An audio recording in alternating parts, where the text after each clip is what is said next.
So what's going on, everyone? I'm shooting on my iPhone today. My Canon motor decided to freak out on the autofocus. Anyways, today I'm going to take you through my workout.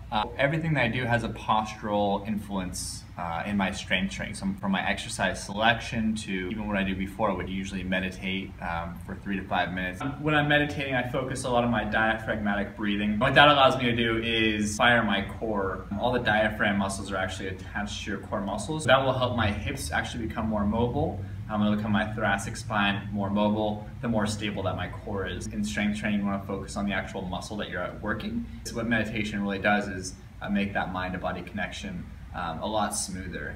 Now I'm going to break up into my warm-up, some foam rolling, some lacrosse ball rolling, stretching, some activation drills.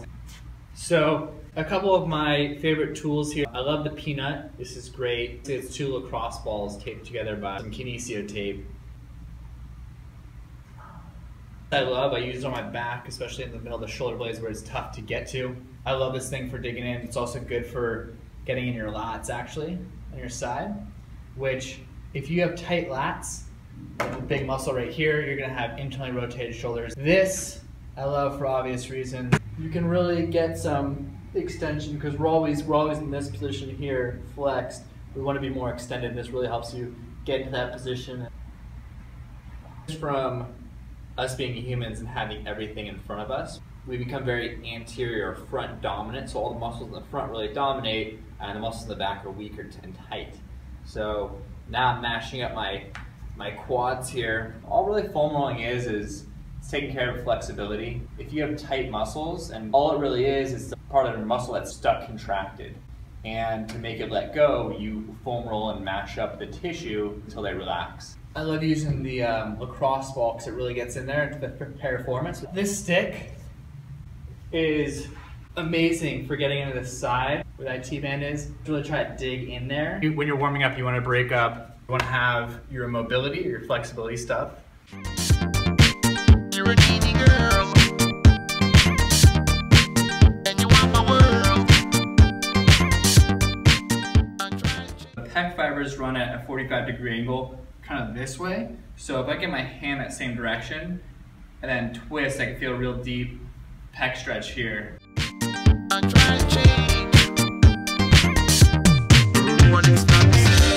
Hello. So now we're going to our activation drills. Certain muscles we want on during key movements and certain muscles we want off. There's a way your body should move in terms of what should be tight and stable and what should be more flexible, and we're really to try and mimic that with the warm-up. What's up, baby? Yeah, I'm in the studio right now. I'll call you later. No, I really can't talk right now. I'll just call you back, alright? I can't talk right now. I'll just call you later. My goal right now is to put on muscle mass, which is tough to do if you're in a deficit. It's also really hard to keep your sorry, I'm winded after that first set. It's also really hard to keep your your muscle mass on. So I want to get enough volume, enough set and reps in this program to elicit some muscle growth, or at least maintain what I have already so I don't lose any while I'm in a caloric deficit and cutting weight. But I love sumo deadlifts because I haven't met one person that doesn't have internally rotated hips, which is basically when your femur rotates inwards because your hips are so tight. And what the sumo deadlift does, since you're in such a wide stance, you're stretching those groin muscles, those adductors, it puts you in an externally rotated position and then gets you to fire your hamstrings and glutes in that position so you can stick that position all day long. That is a set position for you. And if it did just work your chest, that'd be horrible for your posture because it's just gonna pull you forward and rotate your shoulders more forward. But the way I bench is using the lats, using your back, and keeping the shoulders in a position where they're not getting loaded up anteriorly. So what I'm talking about is when you go down, you're gonna grab the bar, pull yourself up, pinch your shoulder blades down and back, think putting your shoulder blades in your back pocket, and then using the bench to hold them together. Elbows stay at a 45-degree angle, so it protects the shoulder, it doesn't put any stress in the anterior part of the shoulder, the front of the shoulder. And you're also using your legs a lot too. I'm getting some leg drive. You'll see I bridge up and actually drive through my feet to use my quads and use the momentum from the bottom to go up. A couple of different things going on in this movement. One is but holding a dumbbell in a goblet grip. So my extensors, my back muscles, my postural muscles that are responsible for holding you upright here are really getting hit hard. I mentioned in the beginning, everyone's got tight hip flexors from sitting all day. This movement's stretching that hip flexor out. The front leg, we're getting a lot of glute activation. So really stretching that glute out and then having it fire is gonna hit this more and be better for your posture. A lot of people are in this anterior pelvic tilt, hitting the glutes and stretching the hip flexors out will get you more in a neutral position. It's better for your back and better for your knees. So scarecrows, a couple things. Get my abs firing.